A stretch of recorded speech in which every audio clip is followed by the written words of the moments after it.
ಕುಮಾರಸ್ವಾಮಿ ಅಂತೇಳಿ ಗಾಂಧಿನಗರ ನಿವಾಸಿ 15-20 ವರ್ಷದಿಂದ ಇಲ್ಲಿ ವಾಸ ಮಾಡ್ತಾಯಿದ್ವಿ. ಈ ಕಳೆದ 6 ತಿಂಗಳಿಂದ ಈ KEB ಸಮಸ್ಯೆ ಇತ್ತು, ಕರೆಂಟಿನ ಸಮಸ್ಯೆ ಆಗ್ತಾನೆ ಇದೆ ಸರ್.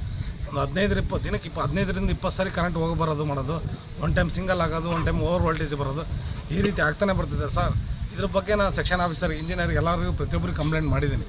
ಆದರೂ ಇದ್ರ ಬಗ್ಗೆ ಕ್ರಮ ವಹಿಸಲಿಲ್ಲ. ಈಗ 3 ದಿನ ಹಿಂದ್ಗಡೆ ಒಬ್ಬ ಗಾಯತ್ರಮ್ಮನ ಮನೆಯಲ್ಲಿ ಶಾರ್ಟ್ ಸರ್ಕ್ಯೂಟಿಂದ ಬೆಂಕಿ ಎತ್ತಿ ಅವ್ರ ಮನೆಗಿರೋಂಥ ವಸ್ತುಗಳೆಲ್ಲ ಸುಟ್ಟು ಭಸ್ಮಾಗಿದ್ದಾವೆ. ಅವಾಗ ಫೈರ್ ಸ್ಟೇಷನರು, ಬಡಾವಣೆ ಪೊಲೀಸ್ ಠಾಣೆ ಎಲ್ಲ ಬಂದಿದ್ದರು. ಅದ್ರ ಬಗ್ಗೆ ಸ್ಪಾಟ್ ಇನ್ಸ್ಪೆಕ್ಷನ್ಗೆ ಆಗಲಿ KEB ಕಡೆಯಿಂದ ಯಾರೂ ಬಂದಿಲ್ಲ ಸರ್, ಯಾವ ಸಿಬ್ಬಂದಿ ವರ್ಗನೂ ಬಂದಿಲ್ಲ.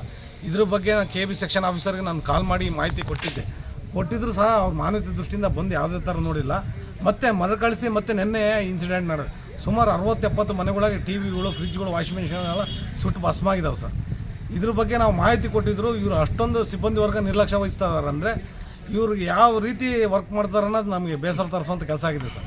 ಹಾಗಾಗಿ ಈಗ ನಾವು KEB ಸಿಬ್ಬಂದಿ AWE ಚೀಫ್ ಇಂಜಿನಿಯರ್ಗಳಿಗೆಲ್ಲ ಹೇಳೋದೇನಂತಂದರೆ ಇದನ್ನು ಸೂಕ್ತ ಪರಿಹಾರ ನೀಡಬೇಕು. ಇಲ್ಲಾಂತಂದರೆ ನಾವು ಗಾಂಧಿನಗರ ಸಾರ್ವಜನಿಕರೆಲ್ಲ ಸೇರಿ KEB ಆಫೀಸ್ ಮುತ್ತಿಗೆ ಹಾಕಿ ಅವ್ರು ಅಧಿಕಾರಿಗಳು ವಜಾ ಮಾಡೋ ತನಕ ನಾವು ಈ ಹೋರಾಟ ನಿಲ್ಲಿಸಲ್ಲ ಸರ್.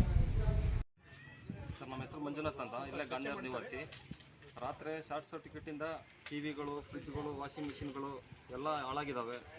ಮತ್ತು ಹೆಣ್ಮಕ್ಳು ಒಬ್ಬರು ಇರ್ತಾರೆ, ಭಯಪಡ್ತಾರೆ ಸ್ವಿಚ್ಗಳು ಆನ್ ಮಾಡೋದಕ್ಕೂ ಆಫ್ ಮಾಡೋದಕ್ಕೂ. ಹಾಗಾಗಿ TV ರಿಪೇರಿ ಕೆಟ್ಟೋದ್ರೆ ರಿಪೇರಿ ಮಾಡಿಸ್ಕೊಬೋದು. ಅದೇ ಯಾರಾದರೂ ಪ್ರಾಣ ಹೋದರೆ ರಿಪೇರಿ ಮಾಡೋಕ್ಕಾಗುತ್ತಾ? ಜೀವ ಕೊಡೋಕ್ಕಾಗುತ್ತಾ KEB ಕೈಲಿ? ಅವ್ರು ತುಂಬ ನಿರ್ಲಕ್ಷ್ಯ ಮಾಡ್ತಿದ್ದಾರೆ. ಸುಮಾರು 4-5 ತಿಂಗಳಿಂದ ಹೇಳ್ತಿದ್ದೀವಿ, ಹೈ ವೋಲ್ಟೇಜ್ ಆಗುತ್ತೆ ಇಲ್ಲ ಲೋ ವೋಲ್ಟೇಜ್ ಆಗುತ್ತೆ, ಇದ್ರ ಬಗ್ಗೆ ಯಾರೂ ತಲೆ ಕೆಡಿಸ್ಕೊಂತಿಲ್ಲ.